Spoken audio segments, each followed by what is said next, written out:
जिसके लिए वो कुरैश के साथ सर्दियों में यमन और गर्मियों में शाम जाते थे, जिसका जिक्र कुरान की सूरह कुरैश में भी है। लेकिन इन्हीं में से एक बार जब अब्दुर्रहमान बिन औफ के वालिद अपने दोस्तों के साथ एक सफर पर जा रहे थे, अरब के एक बदमाश कबीले ने उन पर हमला कर उन्हें और उनके दोस्त को मार डाला। और उनके ये दोस्त खालिद बिन वलीद के चचा थे। तो अब अपने बाप के मरने के बाद जवानी में ही अब्दुर्रहमान बिन औफ अपने पूरे कबीले के सरदार बने और मक्का में उनका सारा बिजनेस संभालने लगे। और अब अब्दुर्रहमान बिन औफ भी बिल्कुल अपने बाप की तरह बार बार यमन और शाम की तरफ बिजनेस के लिए आने जाने लगे। कहा जाता है एक बार जब अब्दुर्रहमान बिन औफ यमन में थे, वहां वो एक क्रिश्चियन आलिम के साथ मिले।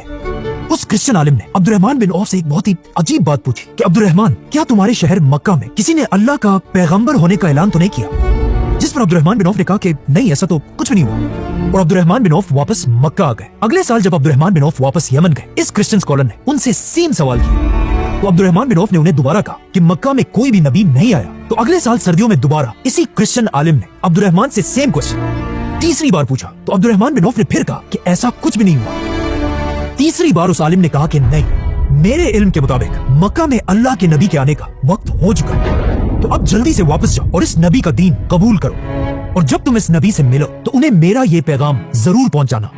इस क्रिश्चियन की बातें सुनकर अब्दुर्रहमान बिन औफ हैरान हो गए।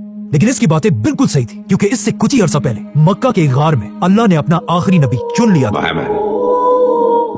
अब्दुर्रहमान बिन औफ सीधा वहां से मक्का की तरफ आए और ये सारी कहानी उन्होंने अपने दोस्त अबू बकर को सुनाई। जिसके बाद अबू बकर रज़ियल्लाहु अन्हु अब्दुर्रहमान बिन औफ को लेकर सीधा रसूलुल्लाह सल्लल्लाहु अलैहि वसल्लम के पास आए। जैसे ही रसूलुल्लाह सल्लल्लाहु अलैहि वसल्लम ने अब्दुर्रहमान बिन औफ को देखा, उन्होंने फरमाया, अब्दुर्रहमान, मुझे तुम्हारे चेहरे पर नूर नजर आ रहा है और जिस आदमी का पैगाम तुम मेरे लिए लाए हो वो मुझे सुना दो। अब्दुर्रहमान बिन औफ ये सुनकर हैरान रह गए और उन्हें समझ आ गई कि यही अल्लाह के सच्चे रसूल हैं। और इस तरह मक्का के सबसे अमीर लोगों में से एक अब्दुर्रहमान बिन औफ ने इस्लाम कबूल कर लिया।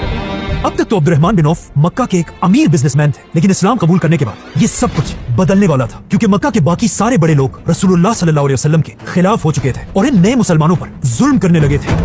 आखिर हालात इतने खराब हुए कि रसूलुल्लाह सल्लल्लाहु अलैहि वसल्लम ने कुछ नए सहाबा को जमा किया और उन्हें कहा कि अब मक्का में रहना बहुत ही डेंजरस है, तुम सब मक्का को छोड़कर हबशा, इथियोपिया की तरफ चले जाओ।